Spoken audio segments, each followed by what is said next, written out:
जे अनात्म पदार्थ आहे त्या अनात्म पदार्थाला पाहण्यात ही इंद्रिय बहिर्मुख झाली, पण त्याचमुळे ती अंतरात्म्याला पाहू शकत नाही. जो एखादा चुकून एखादा बुद्धिमान म्हणजे सरा विवेकी धीरा असं म्हणलेलं आहे, तोच या प्रत्येक आत्म्याला अंतरात्म्याला पाहू शकतो. आता तो कसा पाहतो? आवृतश्चक्षु म्हणजे ज्याची स्तोत्रादी सर्व इंद्रिये, चक्षु या शब्दानं इतर सर्व इंद्रिये ज्ञानेंद्रिये घ्यायची, सर्व इंद्रिये ही सर्व त्यांच्या विषयांपासून ज्याची परतली आहेत, आवृत म्हणजे परतली आहे, त्याला आवृत चक्षु असं म्हणलेलं आहे. म्हणजे बाह्य विषय आलोचन परायण होणं आणि प्रत्येकात्म्याला पाहणं या दोन्ही क्रिया एकाच वेळी एकाला करता येत नाही. एकच मनुष्य दोन्ही गोष्टी एकाच वेळी या करू शकत नाही. एक तर तो बहिर्मुख असेल, नाहीतर एक तर तो अंतर्मुख असेल.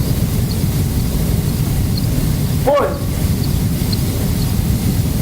अतिशय प्रयासानं एखादा बुद्धिमान मनुष्य आपल्या बाह्य प्रवृत्तींचा निरोध करून या प्रत्येकात्म्याला पाहण्याचा प्रयत्न करतो. आता तो कशासाठी पाहतो?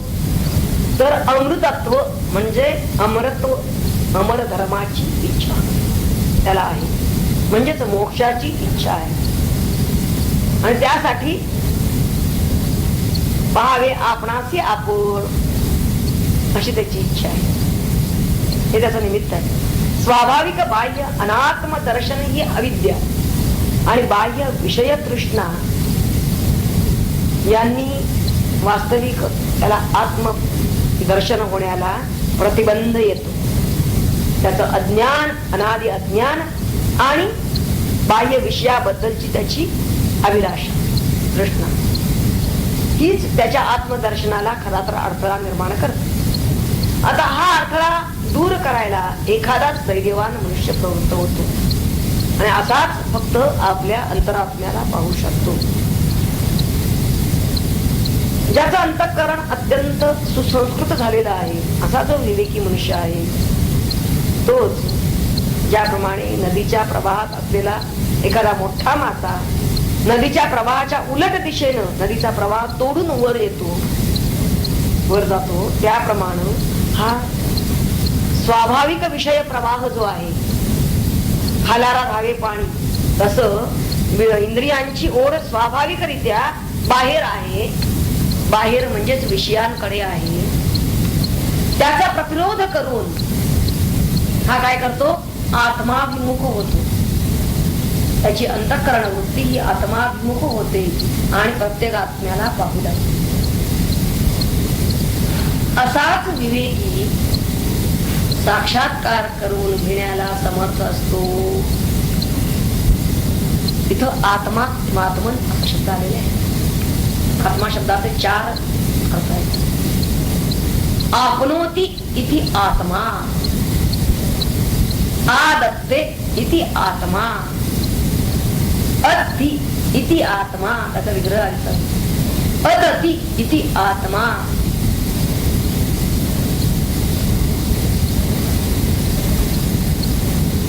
आत्म्याचं सोपाधिक आणि निरुपाधिक स्वरूप यामध्ये वर्णन केलेलं आहे.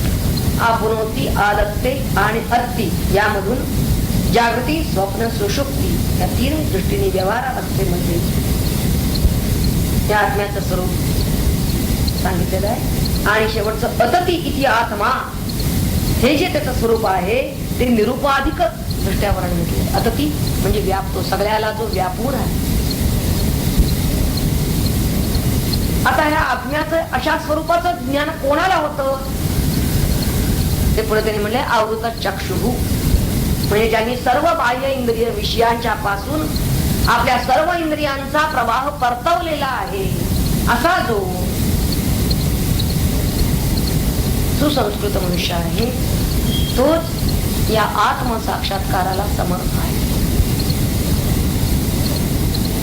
उलट बाह्य विषयांच्या ठिकाणी ज्याची आसक्ती आहे अशा मनुष्याला आत्मसाक्षात्कार होणे शक्य नाही. कारण या दोनही गोष्टी मुळातच अत्यंत विरुद्ध आहेत. एखादाच धीर पुरुष, धीरा असा शब्द वापरलेला आहे, आपल्या प्रयत्नानं इंद्रियांचा विषयांकडे जो स्वाभाविक प्रवाह आहे त्याचा निरोध करतो, म्हणजे ती धाव तो थांबवतो आणि आत्मसाक्षात्काराकडे तो प्रवृत्त होतो. पण का प्रवृत्त होतो हेही कळलं पाहिजे. म्हणून पुढे त्यांनी म्हणलेलं आहे, अमृतत्वम इच्छन. अमृतत्व मिळवण्यासाठी आपल्याला आत्मस्वरूप असा मोक्ष मिळावा, म्हणून अमृतत्व म्हणजे मोक्ष, अमृतत्व म्हणजेच आत्मस्वरूप. जन्म मरण संसार रूपी, संसार याचा अर्थ जन्म मरण, जो अनर्थ त्यापासून सुटका. मोक्ष म्हणजे काय, कशातून सुटका, तर या संसारातून. संसार म्हणजे पुनरपि जननम पुनरपि मरण, इह संसार. आणि यातून सुटावा अशी ज्याची तीव्र इच्छा असते असाच मनुष्य फक्त यासाठी, या अमृतत्वासाठी प्रयत्न करतो. उलट अंतरात्माही हवा आणि विषय भोगही हवे, असं एकाच वेळी आपल्याला दोन्ही हवं पण ते शक्य नाही. कारण आत्मा आत लपलेला आहे आणि इंद्रियांची धाव ही बाहेर आहे. त्यामुळे जीव आणि शिव यांची गाठ पडत नाही, भेट होत नाही. त्यासाठी त्यांना काय करायला पाहिजे, तर धैर्यानं इंद्रियांना आवरून त्यानं अंतर्मुख व्हायला पाहिजे आणि अंतरात्म्याला आपल्या जाणलं पाहिजे. तो असं अंतरात आपला आत्मा ओळखतो, तोच जीवन मुक्त होतो. ज्यांना ध्यानयोग आचरायचा आहे त्यांनी आपली इंद्रिये ही अंतर्मुख केली पाहिजे, ती बहिर्मुख करून चालणार नाही. म्हणजेच त्यांनी इंद्रिय अंतर्यामी वळवायला पाहिजे आणि तशी ती वळायला सहजासहजी तयार नसतात. त्यांना वळवण्यासाठी नैतिक धैर्य लागतं, मनोबल लागतं, बौद्धिक निष्ठा लागते आणि आध्यात्मिक उमेद लागते. त्या साधकाच्या ठिकाणी मुळात आत्मतत्व समजून घेण्याची दुर्दम्य प्रेरणा पाहिजे. मला मी कोण आहे हे समजलं पाहिजे, अशा प्रकारची इच्छा ही त्याच्या ठिकाणी आली पाहिजे. आणि त्याला हेही वाटलं पाहिजे की आत्मप्रतीशिवाय पूर्णत्व जीवनाला येत नाही. हे आधी त्याला तीव्रतेने वाटलं पाहिजे. असं वाटेल तरच तो इंद्रियांचा बहिर्मुख असणारा प्रवाह थोपवेल आणि आपल्या अवधान, सर्व अवधानाचा प्रवाह तो अंतर्यामाकडे वळवेल. पण ध्यानाला बसताना इतर सर्व इंद्रियांची बाहेरची धाव थांबवावी लागते. बहिर्मुख तरी का होतो हा विचार करायला पाहिजे. कारण बाहेरील पदार्थांमधून इंद्रियांच्या द्वारा आपल्याला सुख मिळेल असं त्याला वाटत असतं, म्हणून तो बाहेर जातो. आता जेव्हा त्याला असं कळेल की सुखाचं स्थान हे बाहेर नसून ते आत आहे आणि ते आत्म्याच्या पाशी, आत्म्याजवळ, आणि नुसतं हे समजून उपयोग नाही तर तशी त्याची पक्की खात्री व्हायला पाहिजे. ती खात्री जर झाली तरच त्याचं मन मग बाहेरच्या वस्तूंना चिकटत नाही. याला आसक्ती सुटणे असं म्हणतात. बाह्य वस्तूंपासून सुख मिळवण्याचा सोस जो सोडून देतो त्याला उपनिषदकारांनी धीर असं म्हणलेलं आहे. धी म्हणजे बुद्धी. खरा बुद्धिमान तोच आहे, तोच खरा शहाणा आहे. ध्रुव असा त्या धातू आहे. ध्रुव म्हणजे निश्चयाने आवरणे, ध्रुव शब्दाचा अर्थ. आणि धीर म्हणजे निश्चयाने आवरणारा. इंद्रियांना बाहेर धावण्याची लागलेली सवय ही तशी एकदम मोडत नाही. म्हणून शहाणा मनुष्य निश्चयाने आणि चिकाटीने अभ्यास करतो. अभ्यास येत तू भगवंतांनी सांगितलेले आहे वैराग्यम. इंद्रियांना परतवून अंतर्मुख करतो. आधी साधक एकदा अंतर्मुख झाला की मग आत्मदर्शनाला वेळ लागत नाही. म्हणून टप्पे कसे आहेत ते पहा. प्रथम बाह्य विषय वस्तू ह्या अनित्य आहेत, क्षणिक आहेत, क्षणाभंग आहेत. हे त्याला आधी उमजायला पाहिजे. हे कशासाठी उमजायला पाहिजे तर एकदा त्यांची अनित्यता पटली की मग त्यांची आसक्ती सुटते.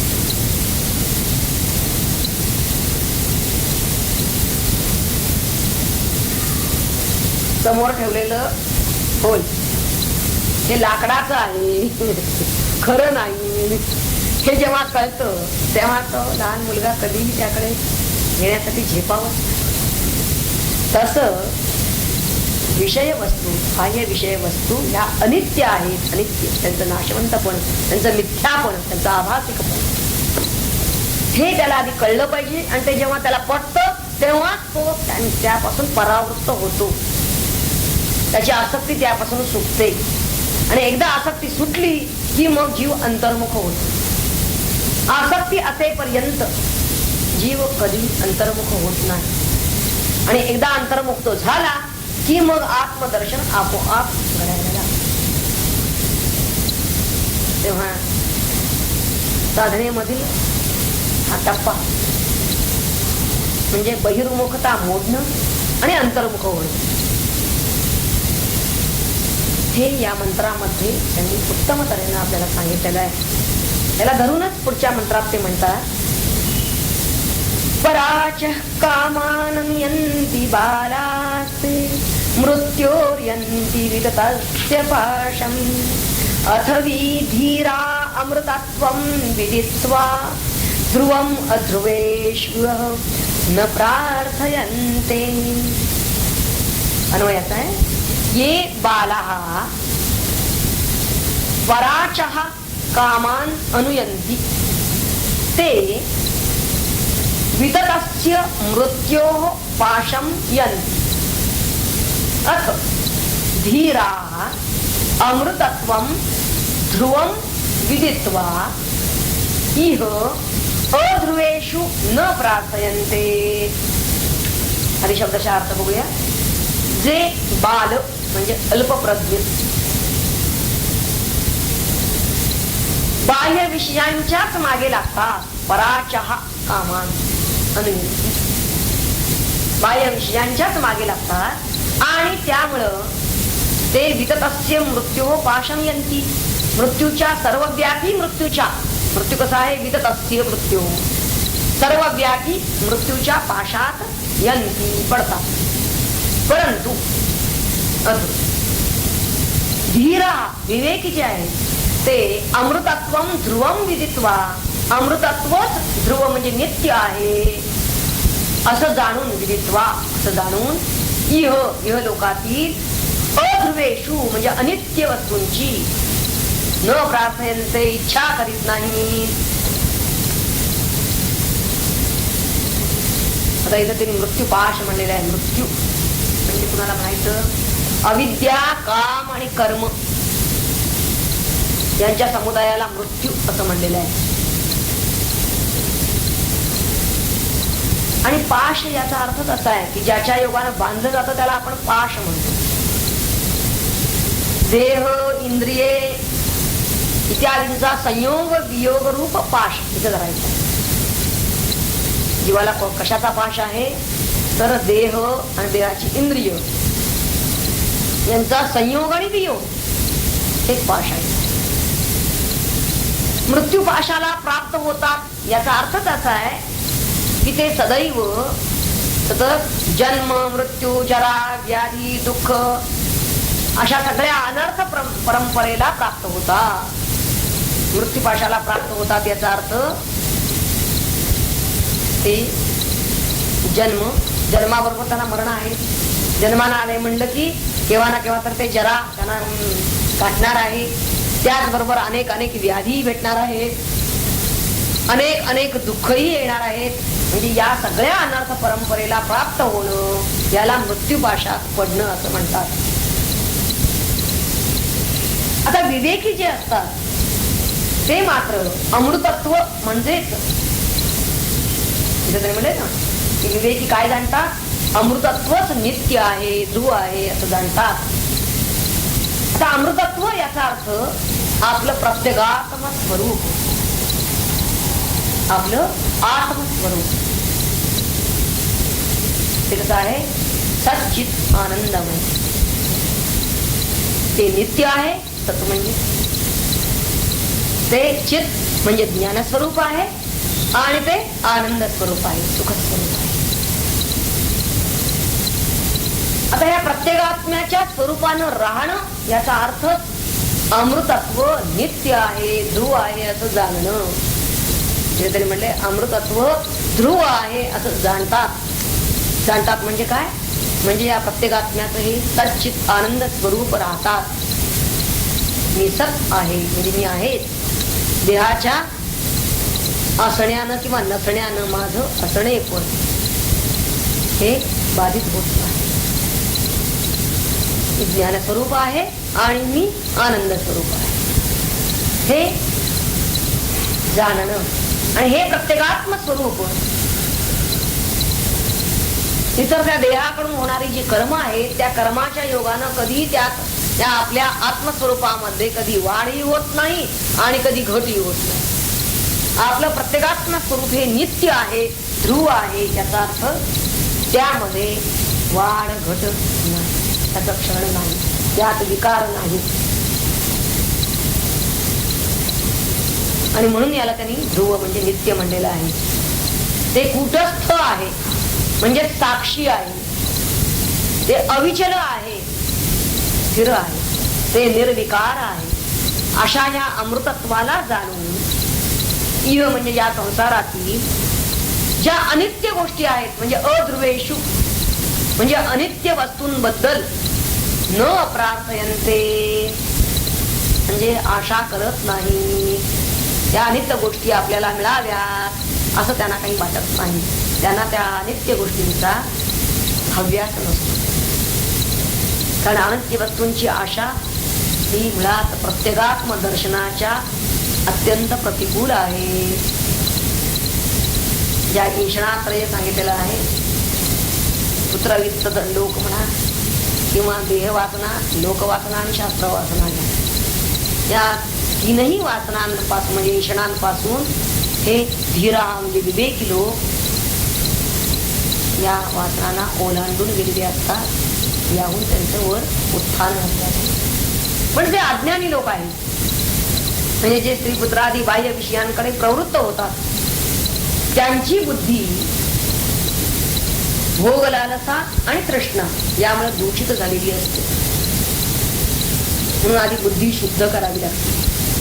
जोपर्यंत त्या बुद्धीत कामना आहे, कामनेनं अशुद्ध होते. काम संकल्पम चित्तम अशुद्धम.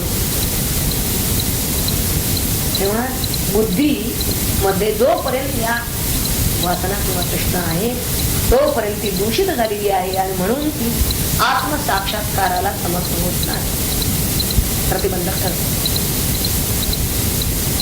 आणि असेच लोक, दूषित बुद्धीचे लोक जन्म जरा मरण रोग आदीच्या तावडीत सापडतात. म्हणजेच संसार चक्रातून ते सुटत नाही. पुनरपि जननम पुनरपि मरणम त्यांचं चालूच राहतं. पण जे विवेकी या येषणात्रयाचा त्याग करून आत्मसाक्षात्कारासाठी प्रयत्न करतात ते या अनित्य वस्तूंमध्ये कधीही अमृतत्व शोधत नाही. अनित्य वस्तूंमध्ये सुख आहे किंवा त्यांच्यापासून त्या मिळण्यापासून आपल्याला सुख मिळेल असं त्यांना कधीही वाटत नाही. इतकंच काय, उपासनादी कर्मांनी मिळणारं जे देवता स्वरूप अमृत ते सुद्धा जन्य आहे, निर्माण झालेलं आहे, म्हणून ते सुद्धा अनित्य आहे, म्हणून त्याची सुद्धा ते इच्छा करत नाही. स्वर्गादी कामनाही ते करत नाही. तर ते कूटस्थ अचल असं आपलं स्वरूप जे नित्य आहे, त्यासाठी त्याच्या प्राप्तीसाठी ते प्रयत्नशील होतात. सातत्यानं ते अंतरात्म्याचीच उपासना करतात. निश्चयाच्या आसनावर ते बसतात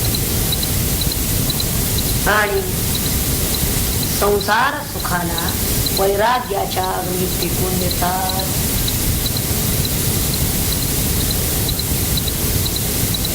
अमृतत्व असा शब्द इथं आलेला आहे. मृतत्व म्हणजे काय ते जीव अज्ञानजन्य दुःखानं मृत आहे. जोपर्यंत तो अज्ञानात आहे तोपर्यंत तो मृतच आहे. अज्ञान कोणतं? हा साथीना हा देह म्हणजे मी, हे अज्ञान आहे. जोपर्यंत त्याचं देह तादात्म्य आहे तोपर्यंत तो मृतच आहे. आत्मा हेच अमृत, आणि असं जो जाणतो तोच अमृत स्वरूप होतो, म्हणजेच सुखरूप होतो. पण यासाठी त्याला नित्यानित्य विवेक करावा लागतो. आणि नित्यानित्य विवेक करणारा जो तो धीर. अनित्य गोष्ट ही दुःखालाच कारण होणार आहे वास्तविक. आणि अमृतत्व हे नित्य आहे, ध्रुव आहे. अमृतत्व म्हणजेच आनंद रूप. तेव्हा नित्य असा आनंद हा आपल्याला अनित्य गोष्टीत मिळेल कसा? हाच विवेक त्या जीवानं करायचा आहे. आणि या विवेकानं तो निष्काम होणार आहे. असा विवेक तो जितका करेल तितका तो निरीच्छ होत जाईल. आणि निरीच्छता एव निर्वाणम, निरीच्छता हाच मोक्ष आहे.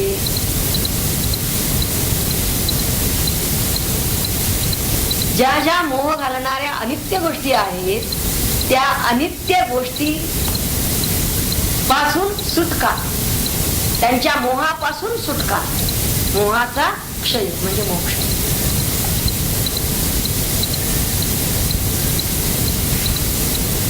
पुढे तिसरा मंत्र जो आहे, तिसरा मंत्राकडे वळूया आपण. येन रूपं रसं गंधं शब्दान् स्पर्शांश्च मैथुनान् एतेनैव विजानाति मात्र परिशिष्यते. एतद्वै तत् अन्वयाचा आहे. येन रूपं रसं गंधं शब्दान् स्पर्शान् च मैथुनान् विजानाति. एतेन एव विजानाति. विजानाति हे दोन्हीकडे गेले. अत्र किं परिशिष्यते? एतद्वै तत्. अतिशय अल्पाक्षर रमणीय असा हा मंत्र आहे. अर्थ साधा दिवाचार्थ पाहूया. ज्याच्या योगाने येन रूप रस गंध शब्द स्पर्श आणि मैथुनजन्य सुखानुभव यांना विजानाती म्हणजे जाणतो. याच्या एतेन एव, याच्या म्हणजे आत्म्याच्या योगानेच जाणतो. कशाने जाणतो? एतेन एव विजानाती, याच्या योगानेच जाणतो. याच्या म्हणजे आत्म्याच्या.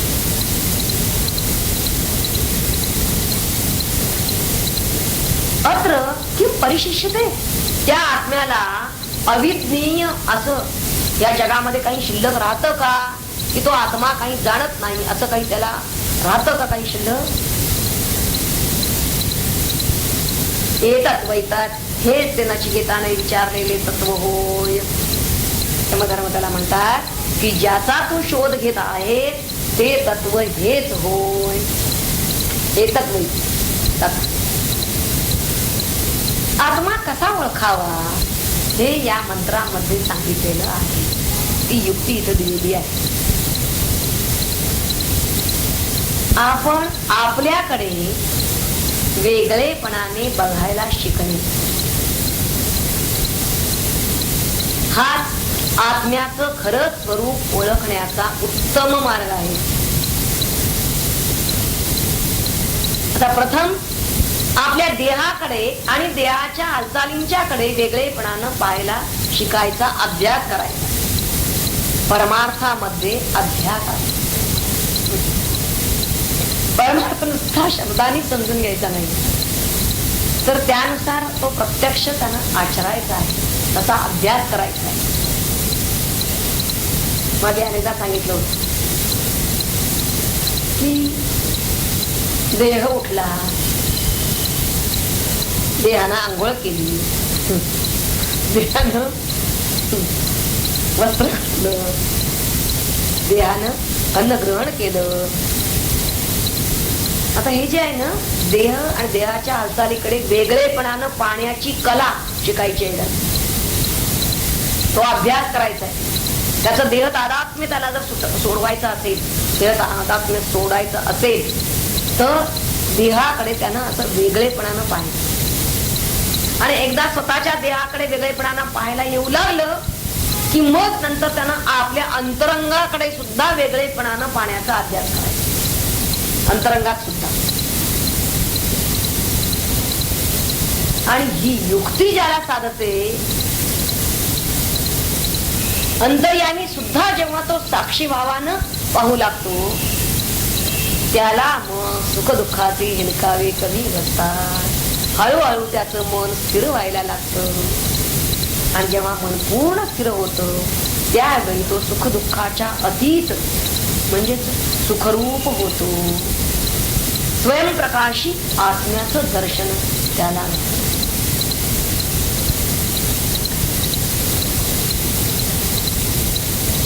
या मंत्रामध्ये तरी जे म्हणलेलं आहे की येन रूपम रसम गंधम शब्दाम स्पर्शांश विजानाती,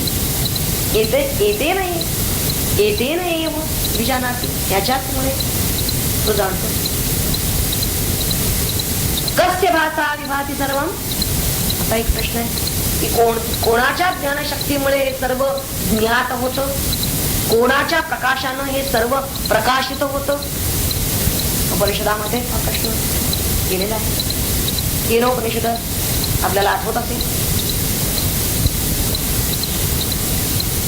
एक इंद्रिय जर बघितलं आणि त्याला ज्ञात होणारी त्याची विषय म्हणजे डोळे रूप पाहू शकतात, कान शब्द ऐकू शकतात, नाक गंध घेऊ शकतं, जीव रस घेऊ शकते, त्वचा स्पर्श ज्ञान करू शकते.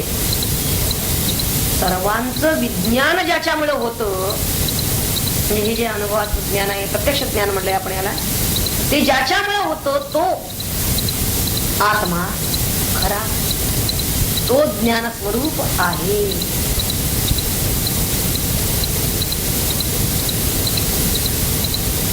आत्मा जाणायचा आहे त्यानं ते कसं. कारण आत्मचैतन्याविना जो प्रेतवत देह आहे, त्या देहामध्ये डोळा आहे, कान आहे, नाक आहे, सगळी इंद्रिय आहे, पण तरी सुद्धा ती ज्ञानाला सक्षम नाही. ती ज्ञान करून देऊ शकत नाही. चैतन्य तिथं नाही. त्यांचा ज्ञानघन असा आत्मरवी लोकलेला आहे. तेव्हा आत्मा देहात राहून इंद्रियांना चेतना निर्माण करतो आणि साक्षी रूपानं सर्व प्रकारचं ज्ञान करून देतो. पण स्वतः कसा असतो? साक्षी रूपाने, प्रत्यक्ष नाही. प्रत्यक्ष याचा अर्थ इंद्रिय प्रत्यक्ष. इंद्रियांना जे ज्ञात होतं त्याला प्रत्यक्ष ज्ञान होतं. आत्म्याच्या अधिष्ठाना वाचून इंद्रियांना म्हणजे जीवाला ज्ञान होत नाही. आत्मतत्व हाच आपल्या व्यक्तिमत्वाचा गाभा आहे. जे आपल्यातील सर्वात जवळचा भाग असतो त्याला आपण काय करतो? हे अशा तऱ्हेची संज्ञा तिथं वापरतो. त्याचा निर्देश हे या सर्व नामानं करतो. आणि ते हे आहे असं जेव्हा आपण सांगत असतो त्यावेळी ते आणि हे ही दोन्ही या दोन्ही सर्वनामांचा एकत्र निर्देश ज्यावेळी आपण करतो त्यावेळी एक वस्तू दुसऱ्यापेक्षा अधिक जवळची असते. आत्मा अत्यंत जवळचा आहे म्हणून इथे येतात वैतात, तत् म्हणजे आत्मा हेच ते असा त्याचा उल्लेख इथं केलेला आहे. हेच ते आहे याचा अर्थच असा की व्यष्टीचा आत्मा आणि समष्टीचा आत्मा एकच आहे. कुठेतरी किम अत्र परिशिष्यते असं म्हणलेलं आहे. आणखी दुसरे काय शिल्लक राहते असं त्यांना विचारायचं. या जगात असे काय आहे की जे आत्म्याला अविज्ञेय राहते, ज्ञात होत नाही आत्म्याला, असं काय आहे का?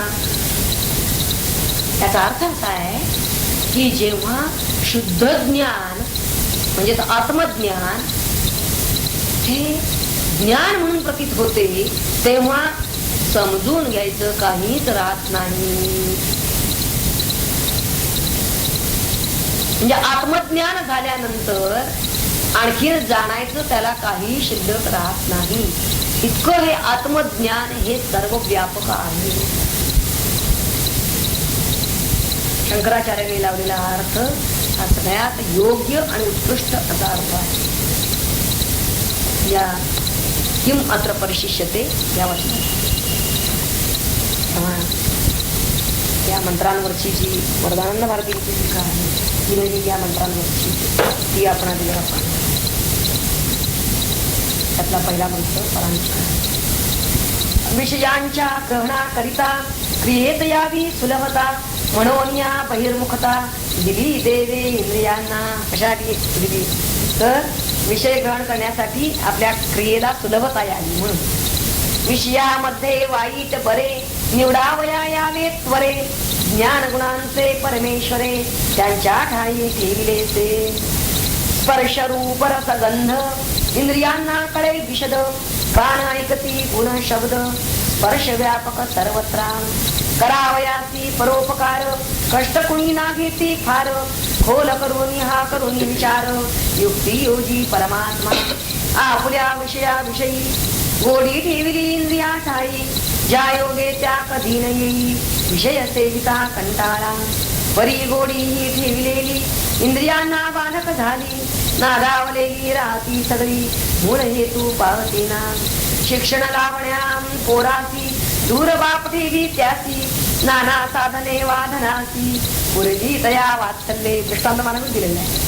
जेणे श्रम होऊन दूर विद्येत रमावे अंतर वेळ मिळावा भरपूर अभ्यासही करावया परी पोर निघे दिवटे सर्व होऊन जाई उलटे आद्य विद्याभ्यासा लावून काटे चैनी मध्ये उधळी धरा. इंद्रियेही तसे करीती अत्यंत मार्मिक त्यांनी उदाहरण दिलेलं आहे. इंद्रियेही तसे करीती ईश्वराने दिलेली शक्ती हित न बघता भोगावरती लाविती ती विषयाच्या त्याचे करण्या नियमन समर्थ असे बुद्धी मन परीतयाही इंद्रियगण चटक लावी विषयाची. शिक्षक होता व्यसनाधीन करू न शकतो नियमन तसे लोलुप बुद्धी मन नाठाळ या इंद्रियांचे तेने इंद्रिये पुढत पुढती विषयाकडेच धावती वळून कधी ना पाहती माघारी ती आत्म्याकडे. म्हणून सुलभ आत्मज्ञान बसले कठीण होऊन डोळेच घेतल्या मिटून काय करावे प्रकाशाने. कर्मामध्ये स्वतंत्रता बुद्धी ठाई चतुरता दिली देवे तीच हिता लावणे आहे जीवाकडे. वाहणे हा जलाचा गुण तोच धरणे बांधून खेळविल्याची पाटातून हे मार्मिक उदाहरण आहे. खेळविल्याची पाटातून वैभवाने शेती डुले धीर पुरुष तसा कुणी युक्त होता संस्कारांनी हित काय ते जाणून घेतो शुद्ध विवेकाने. आत्मदर्शन लालसा उपजे त्याच्या मानसा संयमाचा घालून फासा इंद्रियांना आवरितो.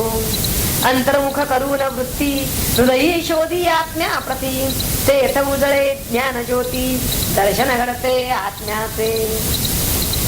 पुढचा मंत्र आहे खाऊची मी खेळण्याची बालकांना असते रुची. बाला म्हणलेलं आहे ना म्हणून.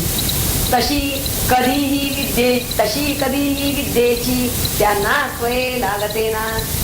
त्यांना विद्येबद्दल नाही तर खाऊ आणि खेळणं. मलिनतेची तयात विशेषती नसे खेळत.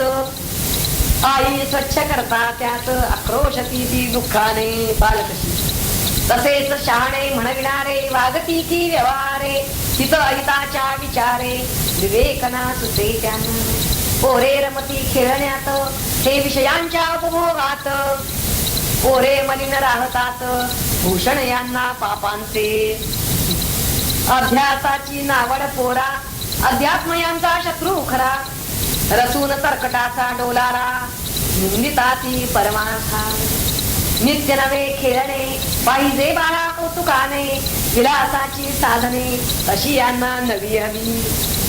पटते जिला नास्तिकता काय असे ती बुद्धिमत्ता.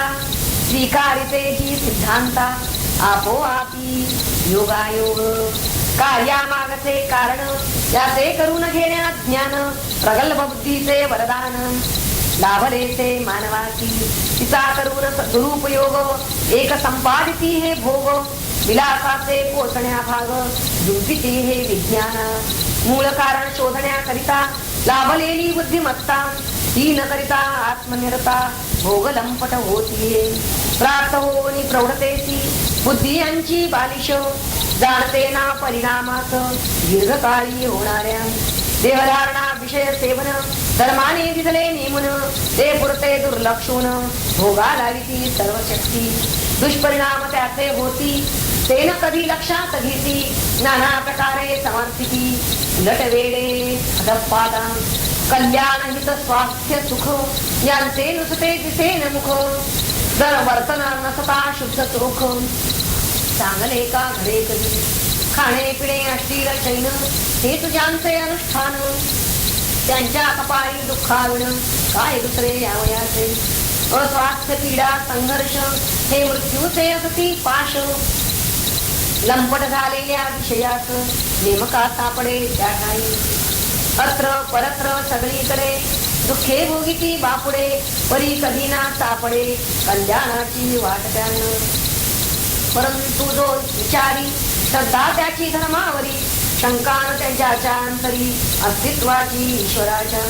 कुलाचाराचा उपहास करणे नावडे जयास. हृदयी ज्याचा संतोष मूल्य कळेना ज्या संयमाचे. सात्विक सत्याची लक्षणे नांदती ज्या जवळी गुणे. लोभ मोह वाद द्वेषाने घर ज्यांचे वर्ग केले. खरा निरोगी राहील देह उचितपणे चालेल गेह. याहून अधिक निसंदेह आशा कांक्षा नसे दया. आवडी दया सन्निधीची इच्छा ज्याची उन्नतीची. उदात्तता ही ज्याची ओढ आहे सर्व भावे. विषयभोगाची अनित्यता पूर्ण ज्याच्या पटली चित्ता. त्याग संयम उदारता साथी ज्याच्या जीवनाचे. असा कोणी पुरुष धीर शांत मने बुद्धी स्थिर. करोनी रहे वारंवार विचारी आत्मस्वरूपाच्या. आत्मतत्वाची अमरता विशालता उत्तुंगता. आनंदमयता नित्यता ओढ लाविती त्याची सदा. आणि मग तो त्या दिशेने यत्न करी अनलसपणे. आत्मदर्शन लालसेने जणू वेळात होतो तो. ज्याच्यासाठी मरमर लोक करीती निरंतर. भोग सुखेती नश्वर केव्हाही हा प्राप्तो ना. निष्काम भावे करी विहिता वर्तनामध्ये ठेवी शुचिता. सौजन्य निरहंकारिता लेणी ज्याच्या जीवनाची. बाह्य परिस्थितीच्या मुळे वृत्ती ज्याची कधी नासळे. नवी नवी अशी खुळे प्रयासी ना आकर्षिती. प्रेमे भजन पूजन नित्य करी लावून मन. अशाश्वत विषय चिंतन त्या सरुचावे आता कसे. कर्मे करण्याच्या विषयात स्वतंत्र आहे मनुष्य जात. नीट घेतले आहे लक्षात मार्गंताचा गवसेची. धर्मराज हे बोलता संतुष्ट झाला नचिकेता. हृदय तयाचे उपदेशिता घोरलेनी हिरावले. जसा होता औषधकाल प्रसन्नते सृष्टी सकल. उपदेशाने त्या निर्मळ नचिकेत्याचे झाले तसे. रातकिड्यांची किरकिर तसे लोपले विकार. निस्तेज झाला अहंकार मावळतीच्या चंद्रापरी. मंदवायूच्या झुळकीने सळसळताती कोमलपाने कृतज्ञतेच्या भावनेने ओठ त्याचे सरसरती पक्षांची व्हावी किलबिल तसे हृदयी स्मृती बोल विकसित झाले बोध कमळ बुद्धी उजळे दिशा तशी हिमालयाच्या उंच शिखरी पुण्ये तळपती सोनेरी तशी तयाच्या वदनावरी पवित्रतानी उदासता जाती पाणी भरण्यासती जशा निर्मळ झऱ्यावरती तशा तयाच्या साऱ्या वृत्ती भरूनही भीती बोधामृता काही काळ यात स्थिती निमग्न होता आनंद मूर्ती सवेच येऊन भानावरती गती करी यमधर्मा महाराजा आपण जे कथिले तेने संशयनया गेले परी अद्यापही ना झाले तृप्त माझे अंतरंग आत्मस्वरूपाची ओळख झाली मदती काही एक परी पुरेसे आणिक मदलेसे वाटते न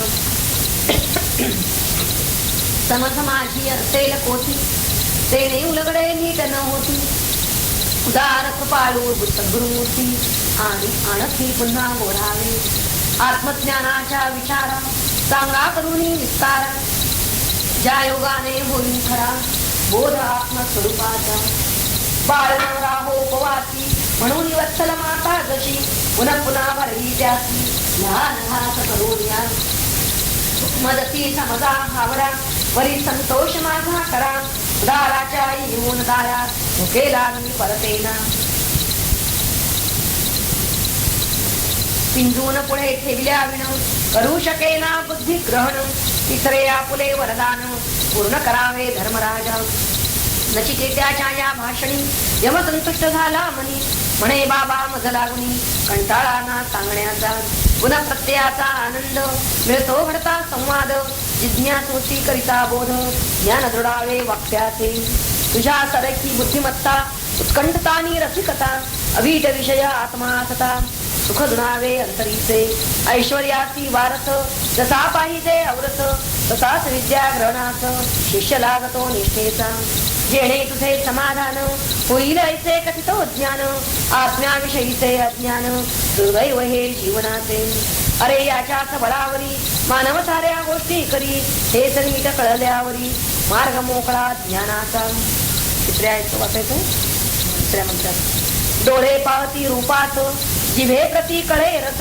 नासिकाची घेई वास कान ऐकती शब्दाचे कठीण कोमल तीक्ष्ण अति स्पर्श त्वचेसी जाणवती गुण सर्व हे समावती जणू दाम्पत्य धर्मामध्ये पशु पक्षादी नीचे योनी त्याही रमती याच गुणी प्रकृती धर्माचा अनुसरोनी पुन्हा कोणते प्रिय होते वेड रूपाचे पतंगी सुगंधाचे तसे भृंगी मधुर रसा हावे मुंगी लोभमृगाना शब्दाचा स्पर्शाची या सुखाप्रती तसा मोहून जाई हत्ती पुत्री बापुडी मार खाती तरी गुंतती स्वतःची सर्वात श्रेष्ठ मानव तेने जणू त्या सदैव सर्व गुणांची राहे हाव व्रताची विशेषतः मनबुद्धीचा विकास लाभला नसे त्रास बहुधा ते सती दास निसर्गाच्या नियमांचे मनुष्याचे तसे नाही विकास दिसे त्याच्या ठाई तुलना करता स्वतंत्रताही अधिक आहे लाभली त्या परिचयाचा उपयोग करून ना तो घेतो चांग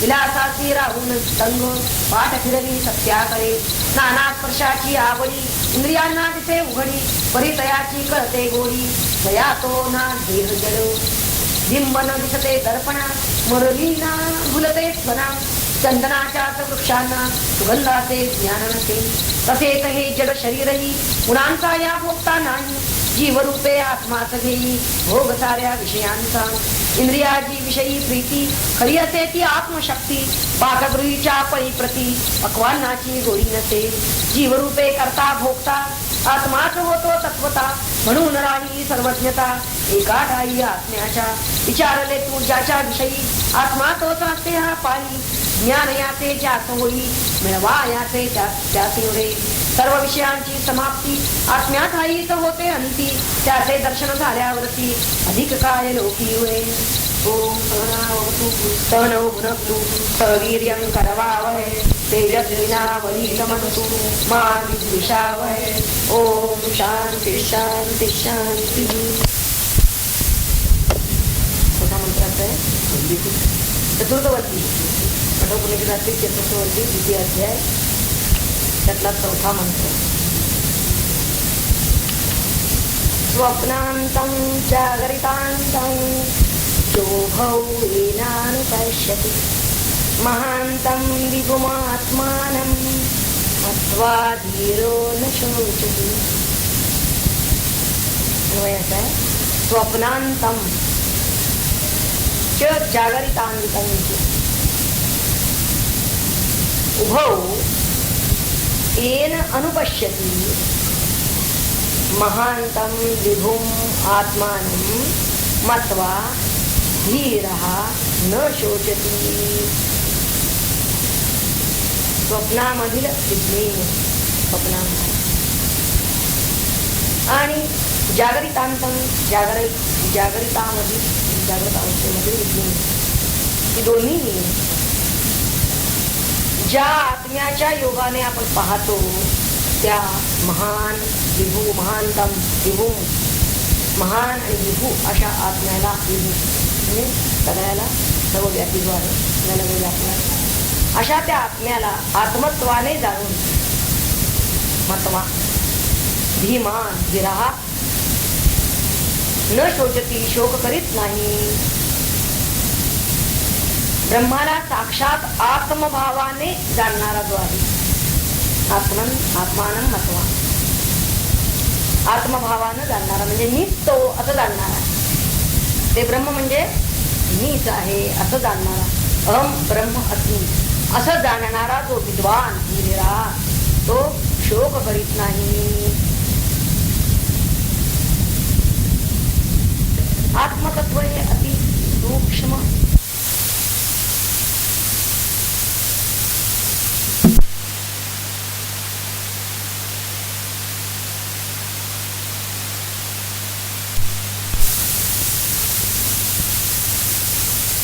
दूरविज्ञेय असल्यामुळे त्याचं पुन्हा पुन्हा प्रतिपादन करावं लागतं पुन्हा पुन्हा सांगावं लागतं. स्वप्नामधील पदार्थाचं विज्ञान आणि जागेपणी जे विषयांचं ज्ञान होतं ते सगळं स्वप्नामध्ये जे जे काही आपण पाहतो बघतो जे आपल्याला ज्ञान होतं ते आणि जागृत अवस्थेमध्ये सर्व विषयांचं होणारं ज्ञान हे सगळं वास्तविक आपल्याला आत्मप्रकाशानं. आता हे कसं जागृत अवस्थेमध्ये आपण म्हणू की आपल्याला त्या सूर्याच्या प्रकाशात दिसतो पण स्वप्नामध्ये आपण जेव्हा पाहत असतो आणि इथं पाहणे हा शब्द जाणणे यातले त्यावेळी पहा तो झोपलेला आहे झोपेच्या आधारावर स्वप्न असतंय कधी म्हणजे डोळे तर कधी बंद आहेत कुठलाही ज्ञानेंद्रिय त्याचं काम करत नाहीये. भौतिक प्रकाश त्याच्या पुढे अजिबात नाही कोणतंही ज्ञानेंद्रिय अस्तित्वात नाही. अशा वेळी त्याला जे ज्ञान होतं कारण स्वप्नाचं त्याला ज्ञान होतं स्वप्न उठल्यावर तो सांगतो की मी असं असं पाहिलं स्वप्नात मी हे ऐकलं. प्रत्यक्ष त्यावेळी त्याचा डोळा काम देत नसतो प्रत्यक्ष डोळ्यानं त्यानं पाहिलेला आहे का नाही प्रत्यक्ष भौतिक प्रकाश तिथं कुठला पडलेला आहे का नाही. मग कारण कुठलंही पाहायचं झालं तर प्रकाश पाहिजे प्रकाशाशिवाय तर पाहणं शक्य नाही. मग कोणत्या प्रकाशामध्ये तो हे पाहतो तर आत्मप्रकाशात तो पाहतो. स्वप्नाचं ज्ञान त्याला जे होतं ते आत्मप्रकाशानं आणि असा जो आत्मा आहे की ज्याला विभू असं म्हणलेलं आहे त्या आत्म्याचं ज्ञान ज्या धीरा असा जो मनुष्य बुद्धिमान जो मनुष्य आहे तो कसा करून घेतो की अहम ब्रह्म अस्मि तो आत्मा वा ते ब्रह्म म्हणजे मीच आहे. तो आत्मप्रकाश काही दुसरेकडून कुठून तरी आला नाही. ज्याला आणि म्हणून ज्याला स्वप्न पडलेलं आहे त्याला त्याचं ज्ञान होतं. दुसऱ्याला पडलेल्या स्वप्नाचं ज्ञान आपल्याला होत नाही किंवा आपल्या स्वप्नाचं ज्ञान दुसऱ्याला होत नाही का कारण याच्या अंतर्यामी असणारा हा आत्मप्रकाश हा विभू त्या आत्मप्रकाशामध्ये याला ज्ञान झालेलं आहे. म्हणजे याचा अर्थच असा आहे की हा आत्मप्रकाश कुठून दुसरेकडून आलेला नाही, तर तो आपल्या ठिकाणी आहे, किंबहुना आपणच तो आहोत. अहम ब्रह्म अस्मि असं ज्ञान ज्यानं करून घेतलेलं आहे त्याला धीरः असं म्हणलेलं आहे. तो धीर पुरुष आहे. आणि असं ज्ञान ज्याला झालेलं आहे तो कोणत्याही प्रकारे शोक करत नाही. तर असं का म्हणलं त्यांनी आत्मज्ञानी शोकरहित असतो?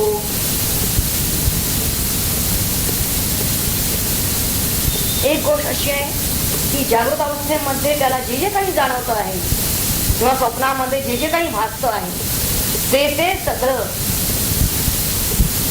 साक्षी रूपानं आत्मा त्याला ते ज्ञान करून देत असतो. साक्षी रूपाने आत्म्याचा प्रकाश कसा आहे? साक्षीत्वाना. जसा घरामधला दिवा साक्षी रूपाना आहे तसं इथं आत्मा हा साक्षी रूपाना आहे. पण हा आत्मा कोणत्याही प्रमाणांना विषय होणार नाही. म्हणजे तो सिद्ध तर करता येत नाही कोणत्याही प्रमाणाने की हा इथं आहे म्हणून. कोणत्याही प्रमाणाने तो सिद्ध करता येत नाही. आणि तो सर्वांना व्यापून पुन्हा अपार उरलेला आहे. जागृती, स्वप्न, सुषुप्ती तीनही अवस्थांना त्यानं व्यापलेला आहे. आपण मी झोपलो होतो याचं सुद्धा ज्ञान आहे. म्हणजे जागृतीमध्ये जसा तो आहे तसाच तो सुषुप्तीत सुद्धा आहे. ह्या प्रमाणाने सिद्ध होताना आत्मा स्वप्नाच्या प्रमाणाने. हो, पण कशा तऱ्हेनं? म्हणजे तुम्हाला कुठलंही यातलं प्रत्यक्ष प्रमाण लागत नाही, शब्द प्रमाण नाही, कुठलं अनुमान प्रमाण नाही, कुठल्याही प्रमाणानं तो सिद्ध होऊ शकत नाही. तर त्याला जो कोणी धीरा म्हणजे बुद्धिमान मनुष्य, इथं त्यानं हे जाणलेलं आहे, ते या बुद्धी प्रकाशात आत्म्याच्या जवळ असणारं अत्यंत जवळचं तत्व बुद्धी तत्व आहे. आणि या बुद्धी तत्वानं तो या तीनही अवस्थांमध्ये आत्मप्रकाशानं या तीनही अवस्था प्रकाशित होत होत्या हे जाणतो.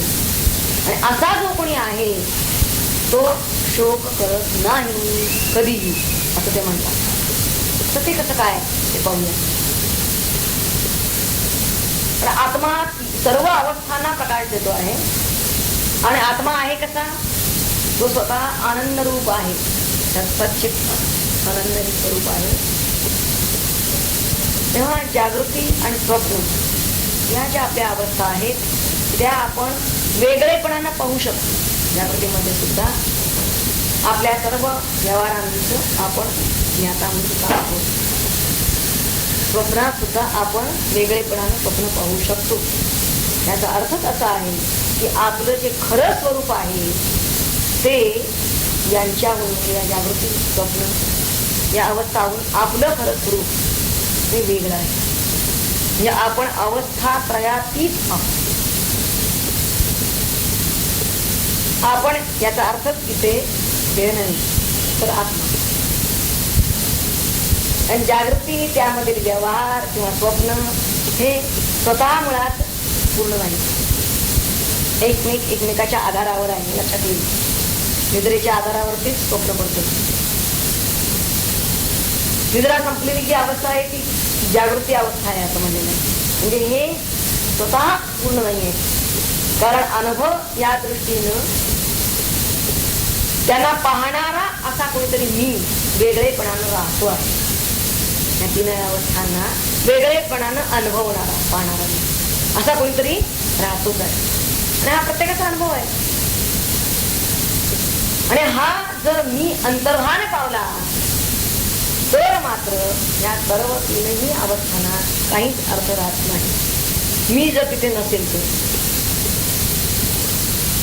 मी झोपलो, मी जागा झालो, मी स्वप्नात आहे किंवा स्वप्न पाहिलं, या सगळ्यामध्ये जर मी त्यातला जर काढून टाकला तर मग या वरच्या तीनही अवस्थांना काही अर्थ राहत नाही.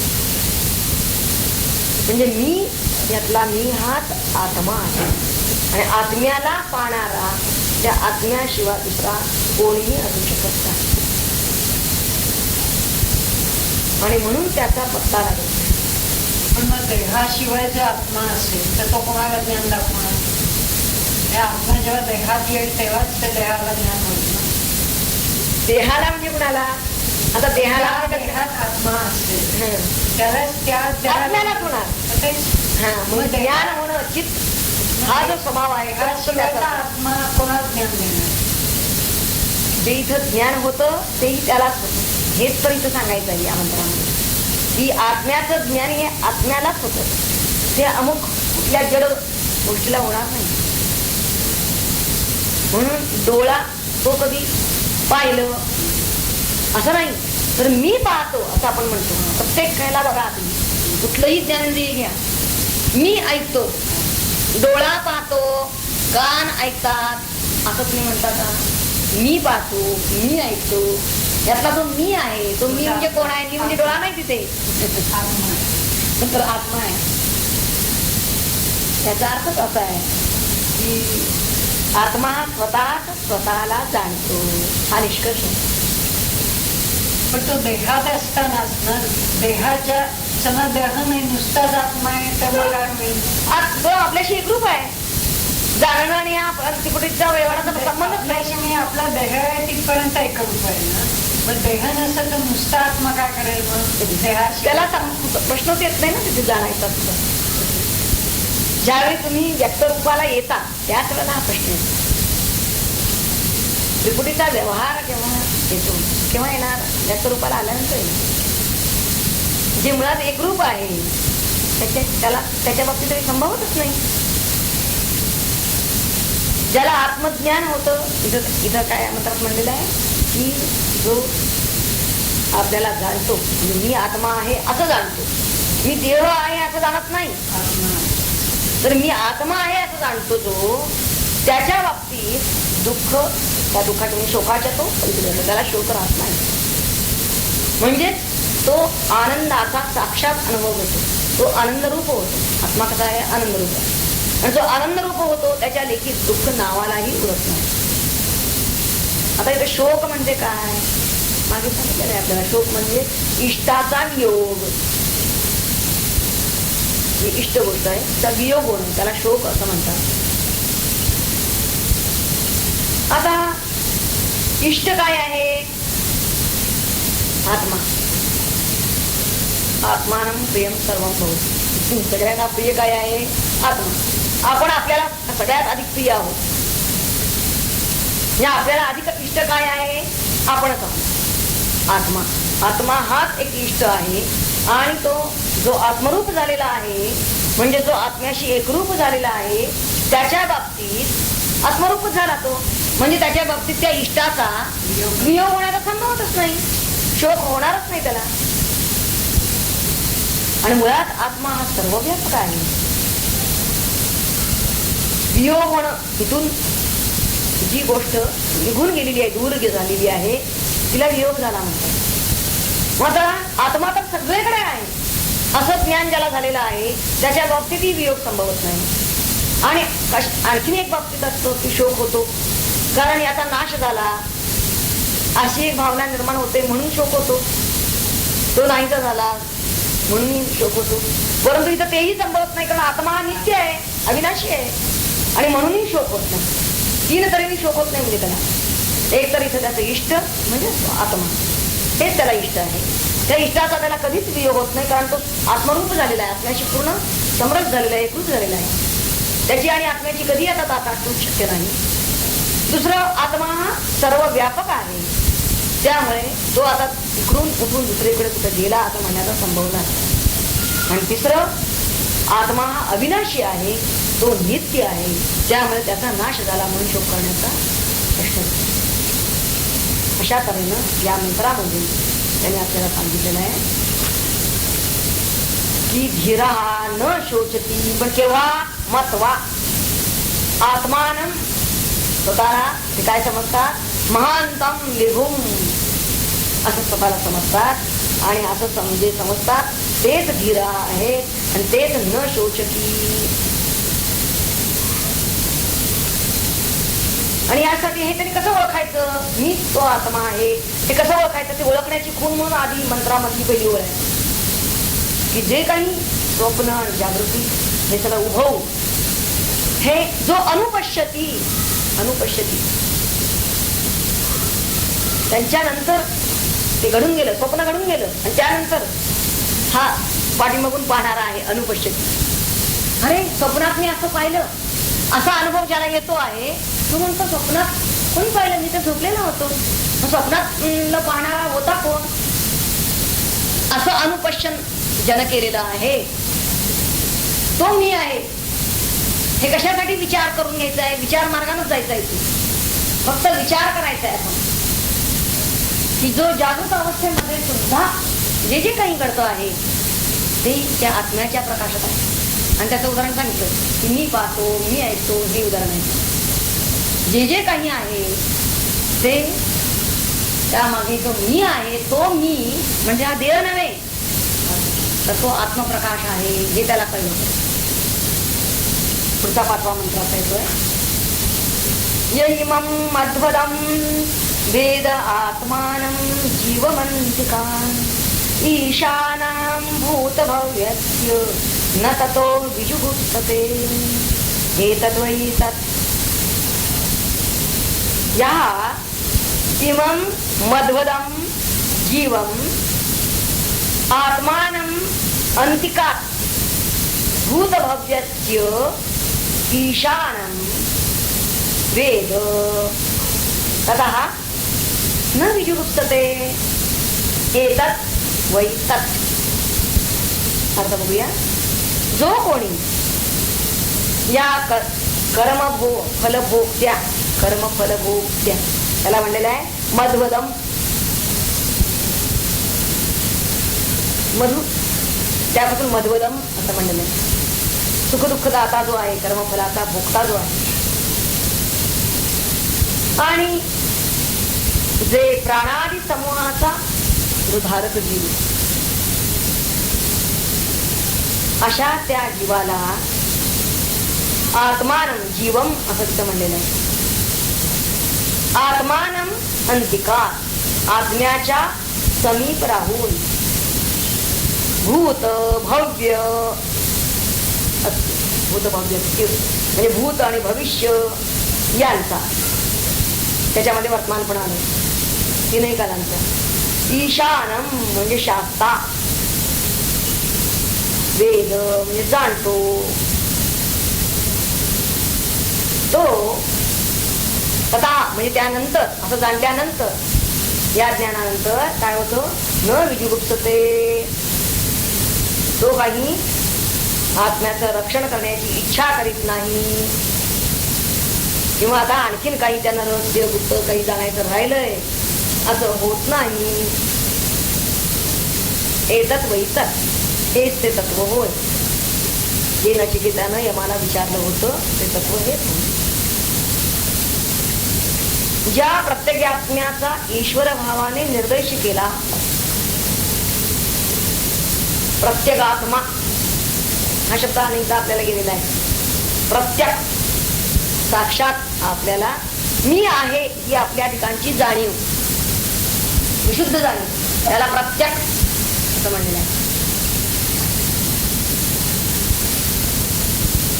आपल्या असणेपणाची आपल्याला जी सदैव होत असणारी जाणीव, आणि ती कधीही कशानेही आपली नाहीशी होत नाही. आपण आहोत, मी आहे, ही जी जाणीव आपली आहे याला प्रत्येगात्मा म्हणतात. आणि या प्रत्येगात्म्याला, हा प्रत्येगात्मा हाच ईश्वर आहे, तोच परमात्मा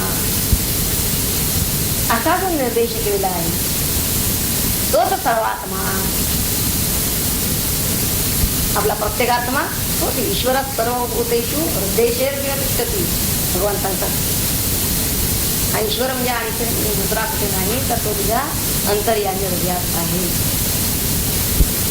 अहम अहम अहम, मी आहे या स्वरूपात. तेव्हा जो कोणी विद्वान कर्मफलाचा उपभोग घेणारा, त्याला मध्वदम म्हणले. कर्मफलाचा उपभोग घेणारा त्याच प्रकारे जीवम काही शब्द वापरलेला आहे त्याने. मध्वदम त्यानंतर जीवम असा शब्द वापर. जीव कुणाला म्हणता येईल? ज्याच्या ठिकाणी प्राण आहे त्याला जीव म्हणता येईल. म्हणून प्राणादी संघाताला धारण करणारा तो जीवात्मा असं म्हणतात. त्याला सर्वांच्या अंतिकम म्हणले त्यांनी पुढे, सर्वांच्या समीप असलेला आणि ईशानम सर्व जगाचा नियंता. ईशतत्व म्हणजे नियंतृत्व, नियंता असा जो ईश्वर आपण समजतो. म्हणजे मी ईश्वर आहे असं जे अभेद ज्ञान, एकत्वाचं ज्ञान ज्याला होतं, थोडक्यात तो ईश्वर म्हणजे तो ईश्वर दुसरा तिसरा कोणी नसून मीच आहे असं ज्याला ज्ञान होतं तो निर्भय होतो.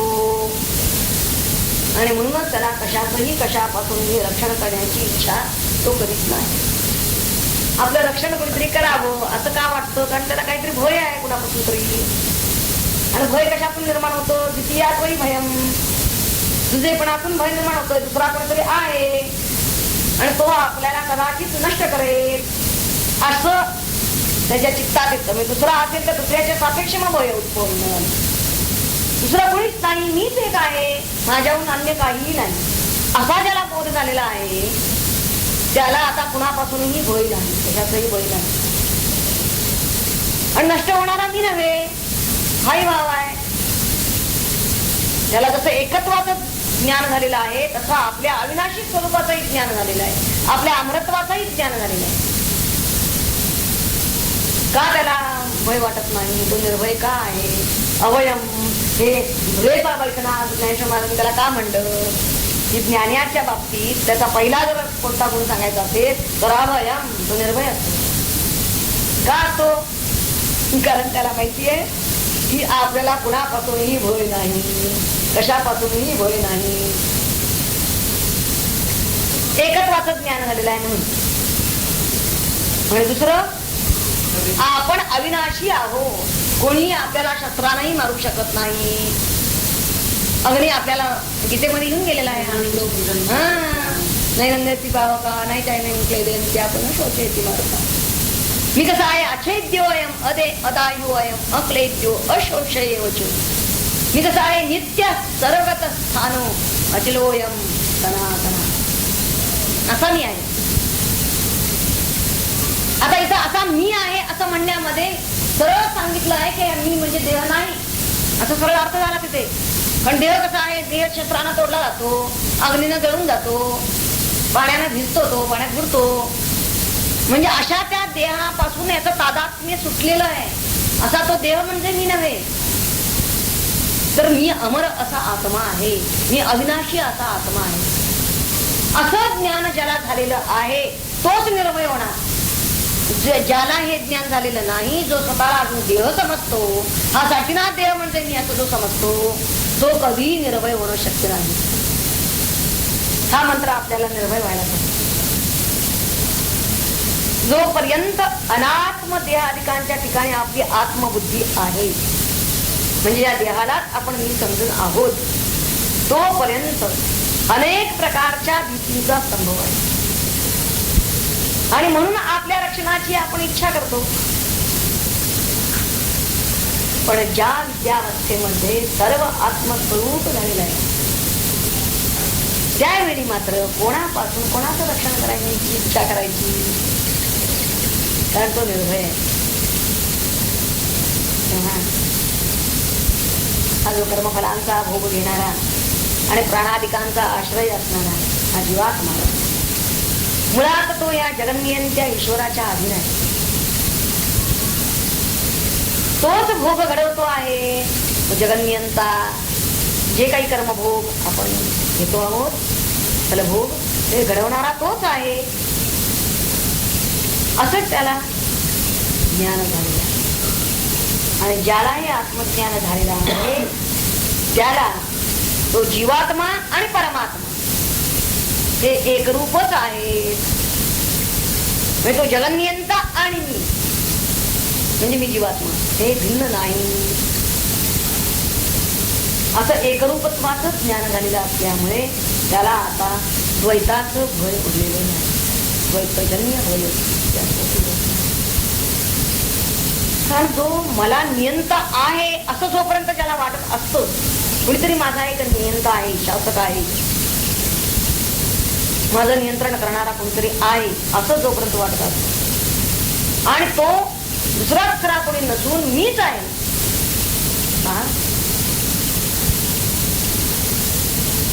माझा नियंता मीच आहे असं असल्यामुळे मी म्हणून त्याचा काही वेगळेपणानं उरत नाही.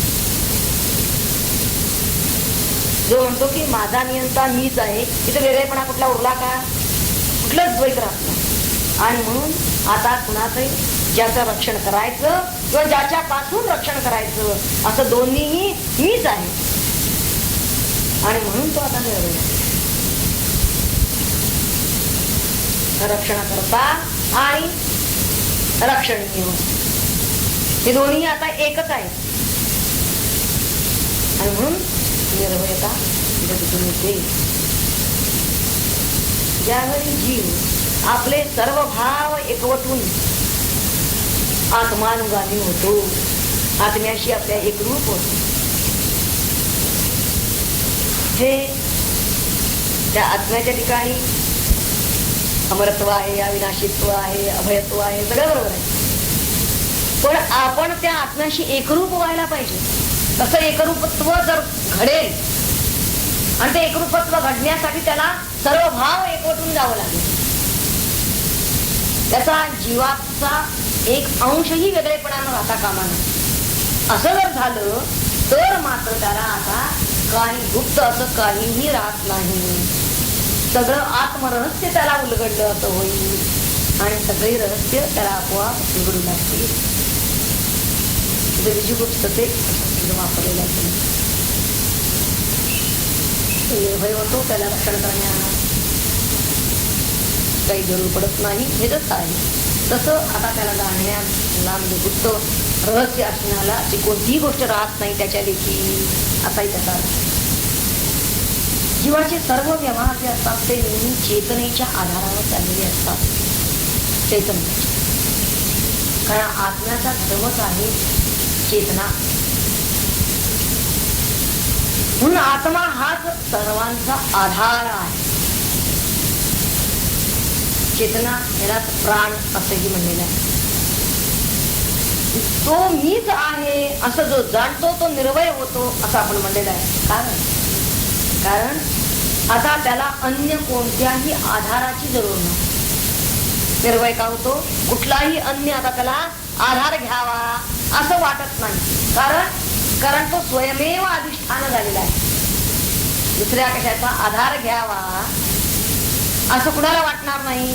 जो स्वतःच अधिष्ठान झालेला आहे, जो अधिष्ठान रूप झाला आहे, कोणी त्याचं रक्षण करावं असा तो दुसऱ्यावर आता आधारलेला किंवा अवलंबून असलेला आता उरलेलाच नाही.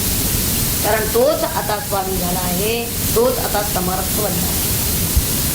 त्याचा आणि कोणी दुसरा स्वामी आहे, त्याचा कोणी आधार आहे, त्याचा कोणी नाथ आहे, मालक आहे. तर आता तोच आधार बनला आहे आपला. काय उपनिषद आपल्याला काय सांगतात? ह्या जो दुबळेपणा मनुष्यामध्ये आलेला आहे तो आपलं खरं स्वरूप काय आहे हे समजून न घेतल्यामुळे त्याच्या चित्तामध्ये ही दुर्बलता येते. आणि अनेक जन्मापर्यंत जर दुर्बलता चालूच असेल त्याच्या चित्तानं हे आशा करायचं एक प्रकारचा ही जीवाची विकलता आहे, दुबळेपणा आहे. तर हा त्याचा जुळून जावा आणि त्याला आपलं खरं सामर्थ्य काय आहे, आपली खरी समर्थता कळावी यासाठी म्हणून त्यांनी इथं सांगितलेलं आहे की त्यानं स्वतःलाही जाणलं पाहिजे असं म्हणलं. पुढचा मंत्र काय सांगतो पाहूया. यः पूर्वं तपसो जातमभ्यः पूर्वम् अजायत गुहां प्रविश्य तिष्ठन्तं यो भूतेर्व्यपश्यत एतद्वैतत् यः पूर्वं तपसः जातम् अद्भ्यः पूर्वम् अजायत गुहां प्रविश्य भूतेभिः तिष्ठन्तं व्यपश्यत एतत् वै तत् जो मुमुक्षु यः पूर्वम म्हणजे प्रथम तपसः जातम तपापासून उत्पन्न झाला जातम ज्ञानादी रूप ब्रह्मापासून उत्पन्न झालेल्या कशा कुठलं तप हिरण्य गर्भाला असं त्यांनी म्हणलेलं आहे. आधी जे एकोहम बहुश्याम प्रजालीय असा जो आधी संकल्प आहे आणि त्यातून या हिरण्य गर्भाची उत्पत्ती म्हणून प्रथम हिरण्य गर्भाला प्रथम ही जी उत्पत्ती आहे त्याची आणि जो जलादी त्यानंतर ही जी पंचमहाभूत आहेत जलादी पंचमहाभूतांच्या अदभ्या अद म्हणजे आपतत्व आणि त्याला धरून सगळी पंचमहाभूत येतात. तर त्यांच्या पूर्वी पूर्वम अजायत त्यांच्या पूर्वी जो झाला त्याला आणि गुहा प्रविश्य म्हणजे हृदयाकाशामध्ये प्रवेश करून ही गुहा कोणती हृदयाकाश बुद्धिरूपी गुहा असंही म्हणता येईल. भूतेभी तिष्ठन्तं भूतासह असणाऱ्या त्याला व्यपश्यत पाहिले पाहता ते हेच तत्व नाही समजून पूर्वीच्या मंत्रामध्ये त्यांनी ईश्वर रूपानं ज्या प्रत्येकात्म्याचा निर्देश केला तोच सर्वात्मा आहे असं या मंत्रामध्ये चर्चा केली. जो मुमुक्षु ज्ञान स्वरूप जे तप त्यापासून म्हणजे परब्रह्मापासून प्रथम उत्पन्न झालेल्या पूर्वम अजायत म्हणले आणि सर्व भूतांच्या प्रारंभी उत्पन्न झालेल्या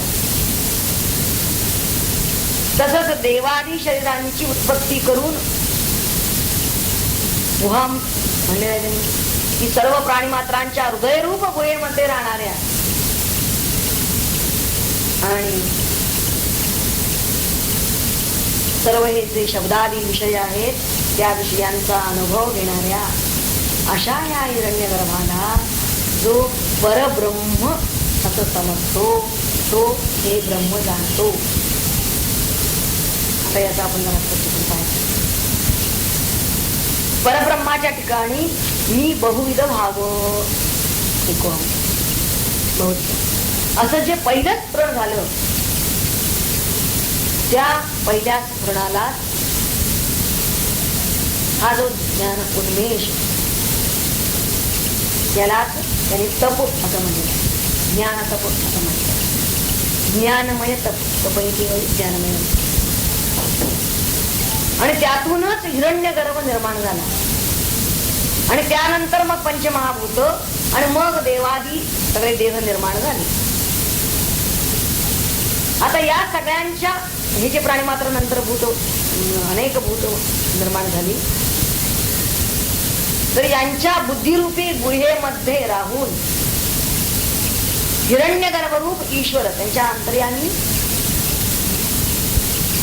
राहून हा जो परमात्मा आहे तो परमात्मा त्या जीवात्म्याला सुख दुःखादी भोग घडवायला लागतो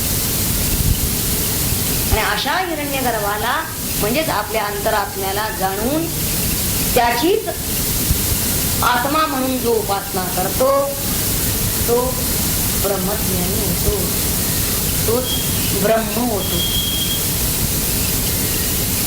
या हिरण्यगर्भरूप जो परमात्मा आहे तो मीच आहे हे ज्ञान त्याला व्हायला पाहिजे. या मंत्रामध्ये त्यांना मुख्यत्वे आपल्याला हे सांगायचं आहे की एतत् व इतत्, प्रत्येक ठिकाणी त्यांनी काय घेतलेलं आहे की तोच मी आहे, ते तत्व म्हणजे मीच आहे. पण त्यानं आधी गुहाम प्रविश्य, त्या बुद्धीरूप गुहेत शिरलं तरी पाहिजे. ती गुहा आहे ज्यामध्ये गुप्त गोष्ट आहे. आणि गुप्त काय आहे? गुप्त असा परमात्मा, आत्मा. आत्मा जी अत्यंत गुप्त गोष्ट, ती तशी चटकन आपल्याला ज्ञात होणार नाही. कारण आपली जी ज्ञान करून घेणारी जी इंद्रिय आहेत तशी ती बहिर्मुख, आणि म्हणून हे काही इंद्रियांनी ज्ञात होणार नाही.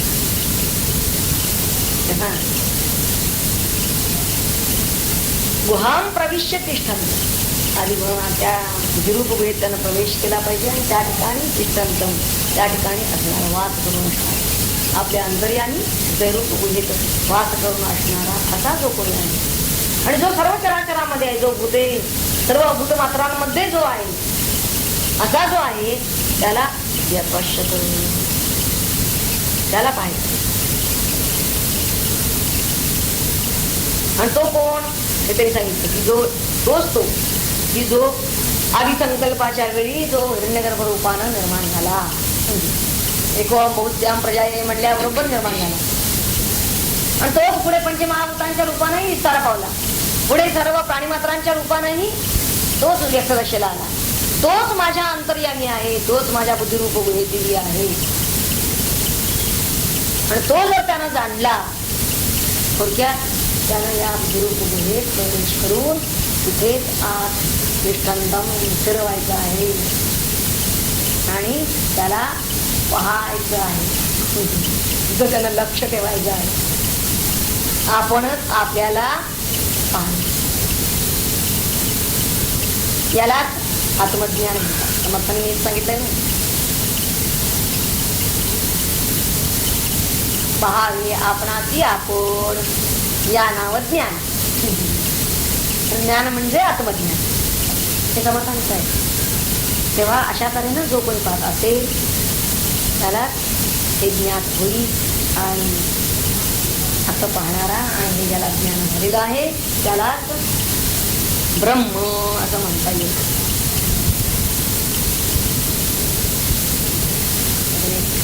मंत्र होऊ शकतो.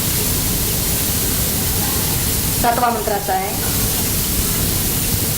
या प्राणेन संभवत्यदितीर्देवतामयी गुहां प्रविश्य तिष्ठन्तीं या भूते निर्विगजायत. एतद्वैतत्, या देवतामयी अदिती प्राणेन संभवती गुहां प्रविश्य तिष्ठन्तीं या भूतेभिः व्यजायत.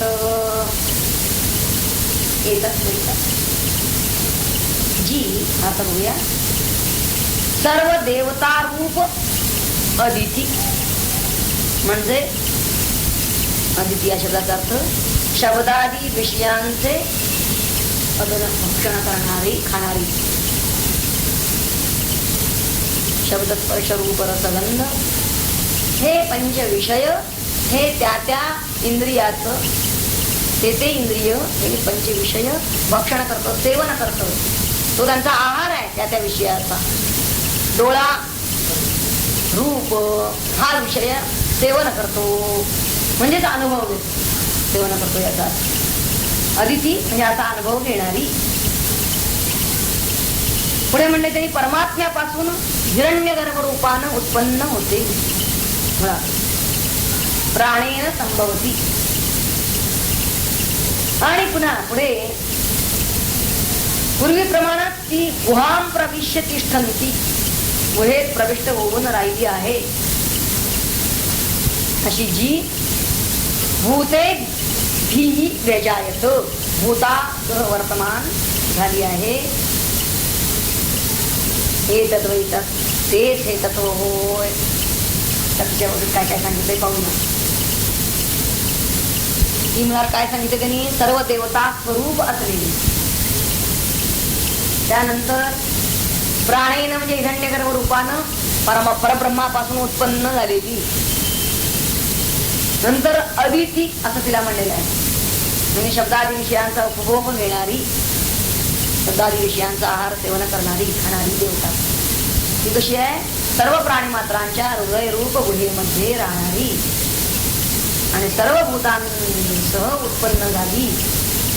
तेच हे परब्रह्म. त्याच्याप्रमाणे त्याला तेच हे कसं, त्याला दृष्टांत दिलं की ज्याप्रमाणे सुवर्णापासून निर्माण केलेलं कानातील समजा कुंडल, रिंग म्हणतो आपण कानाला, तर हे कुंडल सुवर्णापासून तयार केलं तर ते कुंडल कशाचं आहे, कसं आहे म्हणून म्हटलं तर सुवर्णच आहे, ते सुवर्णाचंच आहे. म्हणजे ते कुंडल असं जरी त्याला आम्ही नाव दिलं असलं तरी सुद्धा ते सोनच आहे, हे कसं आहे. त्याचप्रमाणे परब्रह्मापासून उत्पन्न झालेलं कार्यरूप हिरण्यगर्भ हे कसं आहे, परब्रह्म स्वरूपच आहे. हे त्याला या मंत्रामधून सांगायचं आहे. ही जी अदिती आहे ती देवतामयी अदिती प्राणरूपानं प्रगट होते आणि बुद्धिरूप गुहेत प्रवेश करते असं त्यांनी म्हणलेलं. मुळात पहा, ही जी ज्ञानेंद्रिय आहे त्यांना ज्ञान बुद्धी आहे म्हणून होत आहे. ज्ञानवृत्ती उठते ती प्रत्येक त्या त्या इंद्रियामार्फत त्या त्या विषयापर्यंत पोहोचते. डोळा हा पाहायचंच काम करेल, कान हे ऐकायचंच काम करेल याचा अर्थ त्याला तेच ज्ञान होणार आहे. तो आहारच ते इंद्रिय सेवन करणार आहे आणि हे सगळं बुद्धिरूप गुहेत आणून देणार आहे. ते जे काही डोळा जे काही आता रूप विषय त्यानं सेवन केला असेल तो त्यानं बुद्धीकडे आणून दिलेला आहे, बुद्धिरूप गुहेत आणून सगळं बुद्धीला टाकलेलं आहे. म्हणजे ती बुद्धिरूप गुहेमध्ये अदिती ही प्रविष्ट होते आणि सर्व भूताबरोबर उत्पन्न होते. आता या बुद्धीमध्ये जे काही ज्ञान प्राप्त झालेलं आहे ते कुठून प्राप्त झालं, जरी त्या विषयांचं ज्ञान असलं आणि त्या त्या इंद्रियांनी आणलं असलं तरी सुद्धा मूळ जी वृत्ती आहे ज्ञानवृत्ती, त्या ज्ञानवृत्तीमुळं हे ज्ञान आहे. जे जे काही तिनं आहार सेवन केलेला आहे, जे जे काही म्हणजे आदिती म्हणजे ती खाणारी आहे, जे जे काही काढलेलं आहे, जे जे काही ग्रहण केलेलं आहे ते त्या ज्ञानवृत्तीमुळे आहे. आणि ही ज्ञानवृत्ती कुठून निर्माण झालेली आहे, तर ही ज्ञानवृत्ती जी आहे ती या परब्रह्मापासूनच निर्माण आहे.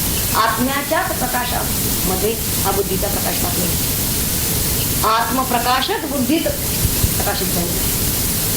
तर ही ज्ञानवृत्ती ही त्या सत्तेत त्या अधिष्ठानावर आहे, त्या परब्रह्मापासूनच याची निर्मिती झालेली. हिरण्यगर्भ हीच देवता स्वरूप अदिती आहे आणि तीच सर्व विषयांची भोगती आहे आणि तीच प्राणरूपाने सर्व देहामध्ये राहते. ती बुद्धीच्या आश्रयाला राहते आणि भूतांबरोबर प्रकट होते आणि विषयांचा अनुभव घेते. बुद्धीच्या आश्रयाने जेव्हा राहते त्यावेळेला काय करते, ती विषयांचा अनुभव घेते. आणि तीच ही फाकली कोण, तीच ब्रह्मवस्तू आहे. आत्मवस्तूच बुद्धिरूपी गुहेतून बाहेर पडून ती इंद्रियरूपी द्वारातून विषयापर्यंत गेली आणि ते ज्ञान करून घेऊन परत मारले. याचा अर्थ की आत्मवस्तूच ही अदिती म्हणजेच या हिरण्यगर्भापासून निर्माण झालेली ही आत्मवस्तू. अदिती याचा अर्थ जी भक्षण करते म्हणजेच भक्षण करते तिला अदिती असं म्हणते. इथं हिरण्यगर्भाला इथे अदिती असं म्हणलेलं आहे. कारण का, म्हणजे समष्टी जीवन किंवा जी समष्टी प्राणशक्ती असते किंवा जिला समष्टी बुद्धी असं म्हणतात, ती वास्तविक जो विश्वाचा एकमेव भोगता, ज्याला परमात्मा ईश्वर असं म्हणलेला आहे, विश्वाचा एकमेव भोगता ज्याला ईश्वर असं म्हणलं जातं किंवा इथं हिरण्यगर्भ त्याला नाव दिलं. हिरण्यगर्भ याचा अर्थ ही समष्टी जीवनशक्ती किंवा ही समष्टी बुद्धी किंवा ही समष्टी प्राणशक्ती शक्तीची भिन्न भिन्न नावं आहेत. सगळं मिळून एक तत्व म्हणजे ब्रह्मतत्व किंवा आत्मतत्व. तेव्हा इथे त्यांना एवढंच सांगायचं आहे आपल्याला की हे जे जे काही आपण विषयांचं ज्ञान करून घेतो, ज्या ज्या कर्ण म्हणजे साधनांनी घेतो, कर्म इंद्रियाचा किंवा ज्या बुद्धीनं आपण करून घेतो त्या बुद्धीचा सुद्धा प्रकाश हा आपला आणि तो ज्ञानी चेतन घ्यायचं हे त्यांना पुन्हा सांगायचं. मी पाहतो, मी ऐकतो यामध्ये बघा म्हणतो त्याप्रमाणे हे जे मूळ तत्व आहे ब्रह्मतत्व हेच तत्व प्रकाशित झालेलं आहे. तेच कार्यावर नाना परिचय चमत्कार स्वप्नामध्ये बघे नर जळून उघडले भांडार सुप्तमनींच्या वासनांचे आणि आता जागृतीत पाही विविध वस्तू जात जणू साठवी अनुभवात पसारा सारा सृष्टीचा वाईट अथवा चांगले मानी आपुल्या भावबळे हवे नकोचे वाढते जाळे सुख दुःखाचा भोगली परी स्वप्नमा जागृती येते जी प्रत्ययापती प्रतते ती सारी स्थिती आज्ञाच्याच सत्ते श्रेष्ठची का सर्वतोपरी विशाल व्यापक सर्वांतरी वागतो जो मी व्यवहारी तोही आहे रूप तिचे शोधित जाता मुळाकडे होतसे हे सत्य उघडे परी ते केवळ सापडे एकनिष्ठा म्हणताची होता सत्याचे दर्शन जीवन वेगळा आत्म्य नवीन कळून सरते निपुण पुढे केवळ आत्मसत्ता धीर पुरुष मग कधीही असा न गुंते शोक मोही वृत्ती त्याची शांत राही कोणत्याही आत्मा हाची कर्म करता कर्मफलाचा हाची भोगता जीवरूपाने तत्वता धारण करी जाणार जे जे काही होते जाते वाजे होणार आहे पुढते आत्म्यामुळे घडून येते सत्ताधारी एक आत्मा आत्म्याविषयीचे हे ज्ञान येते तयाची समजून तया ठेवण्या सांभाळून रत नाही काही आत्मा नित्यनी अद्वैत तोच भरलेला सर्वात असे असता सुरक्षित कोण ठेवी काय ठेवी आत्म्याहून वेगळा जीवना हे कळे ज्याला भय मरणाचे नुरे त्याला निर्भय सर्वत्र होतो तो आता कशाचा तिरस्कार करील तो पुरुष धीर भास्कराचे किरण प्रखर मीटपणाचा मानसिका आपपर संपूर्ण जाते आत्मदर्शन जयी होते ज्याविषयी तू पुतले माते हेच तत्व आहे सर्वारंभी मुळामध्ये काय केवळ रूपे अद्वैत नांदे कोणत्याही तदा भेदे स्पर्श केला नसे निर्विशेष ज्याचा गुण ज्ञानदयाचे लक्षण ज्याच्या दिव्य तपासून हिरण्यगर्भ जन्माई ज्याने सृष्टीचा मांडता खेळ प्रथम निर्मिले अद्भुत जळ पुढे ज्याच्यातून सकल भूते पावली आकारा तोच सर्व भूता ठाई गैरूपी गुहेत राही मुमुक्षुजा जाणून घेई साधनेच्या वळावली सर्व हे तो आत्माचा आहे त्याच्या वाचून काही होई विचारले तू मदती पाहे